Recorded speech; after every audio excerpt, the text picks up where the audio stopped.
Well, as US-Israeli attacks on Iran continue, President Trump has addressed questions about American military readiness. In a post on Truth Social, Trump insisted the United States has a good supply of its most advanced weapons. The United States munitions stockpiles have, at the medium and upper medium grade, never been higher or better. As was stated to me today, we have a virtually unlimited supply of these weapons.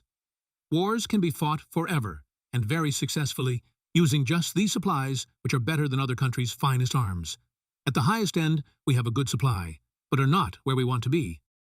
Well, Trump's remarks come as the conflict in West Asia continues to expand, and they raise a broader question about military capability. So how does the US military stack up against Iran's firepower? Well, Iran is ranked 16th globally in military power. The United States remains first. Iran has more than 600,000 active military personnel and 350,000 reservists. The US has about 1.3 million active duty troops and roughly 800,000 reserves. The numerical advantage lies with Washington. The difference is sharper in defense spending. Iran's last annual defense budget was close to $15 billion, while the United States spent close to $900 billion. That money translates into equipment, technology, and training. This leads Trump to believe that America will prevail over Iran no matter what.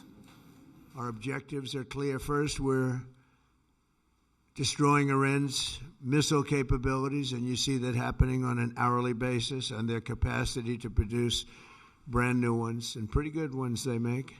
Second, we're annihilating their navy. We've knocked out already 10 ships. They're at the bottom of the sea. Third, we're ensuring that the world's #1 sponsor of terror can never obtain a nuclear weapon, never going to have a nuclear weapon. America also has the upper hand in air power. The US operates more than 13,000 aircraft. Iran has just over 500. The US fleet includes advanced fighter jets, long-range bombers, surveillance aircraft, and drones. Iran's air force is significantly more limited in range and technology, given that they operate mostly Soviet-era aircraft, and the ones bought from the US before the 1979 revolution. On land, Iran has over 1,700 tanks and more than 65,000 armored vehicles. The US has around 4,600 tanks and nearly 392,000 armored vehicles. And at sea, the United States maintains approximately 440 naval assets, including 11 aircraft carriers and more than 80 destroyers. Iran has just over 100 vessels. It does not operate aircraft carriers or destroyers. However, it does have fast attack craft and submarines designed for operations in the Persian Gulf and the Strait of Hormuz. Overall, then, the United States retains clear advantages in air power, naval strength, technology, and defense spending. The current phase of the conflict in West Asia is now testing to what extent those advantages translate into sustained military operations. Power doesn't end quietly. Some deaths are not accidents. They are messages. A gunshot. A crowd. A country frozen.